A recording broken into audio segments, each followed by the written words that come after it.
तर नमस्कार शेतकरी बांधवांनो. हळद पीक पाहणी हा 1 जूनच्या दरम्यानचा प्लॉट आहे आणि हा 20 जूनचा प्लॉट आहे.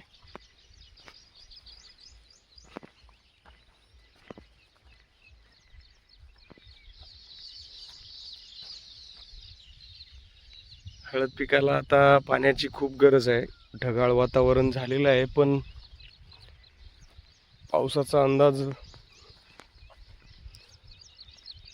वर्तवता येत नाही आहे. पाऊस एक 15-20 दिवस झालं पाऊस नाही आहे. तर त्यामुळं पाण्याची खूप अत्यावश्यकता आहे पिकाला.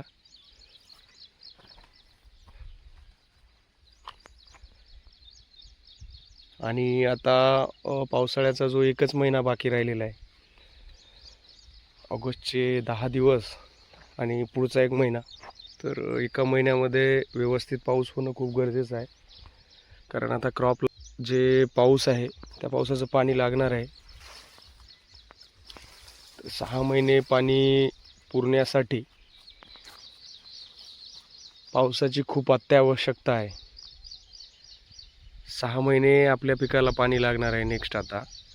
आणि आता जर तुम्ही विचार केला तर मी शेतातच आहे आणि या विचारानं आलो होतो की पाऊस जर नाही पडला तर मोटारद्वारे पाणी देता येईल आपल्या पिकाला.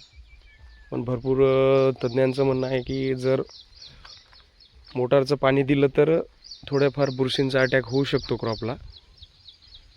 आणि सद्य परिस्थिती तुम्हाला पाण्याची दाखवतो.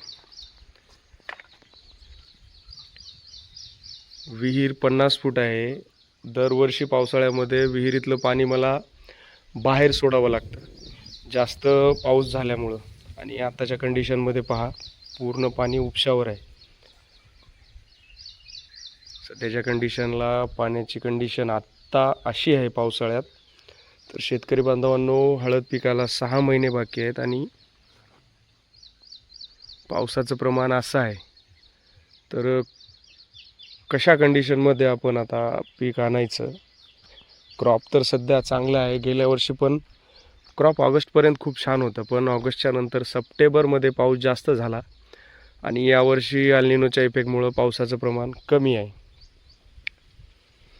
तर आता याचा इफेक्ट किती होऊ शकतो? कारण हळदीला डिसेंबर, जानेवारी आणि फेब्रुवारीपर्यंत पण पाणी द्यावं लागतं. तर तोपर्यंत पाणी ग्राउंड वॉटरमध्ये राहतं नाही राहत, ही खूप मोठी गोष्ट आहे. आणि ही गोष्ट सर्व शेतकरी बांधवांना यावर्षी फेस करावी लागणार आहे. तर त्यामुळं ज्या शेतकरी बांधवांनी हळद विकायची राहिलेली आहे त्या शेतकरी बांधवांना एक माझा तर अंदाज आहे की 250 रुपये क्रॉस होण्याचे चान्सेस 100% दिसत आहेत आता पावसाच्या अंदाजावरून. तर अशाच आपल्या माहितीसाठी चॅनलला सबस्क्राईब करा आणि माहिती बघत राहा. धन्यवाद शेतकरी बांधवांनो. जय जवान, जय किसान.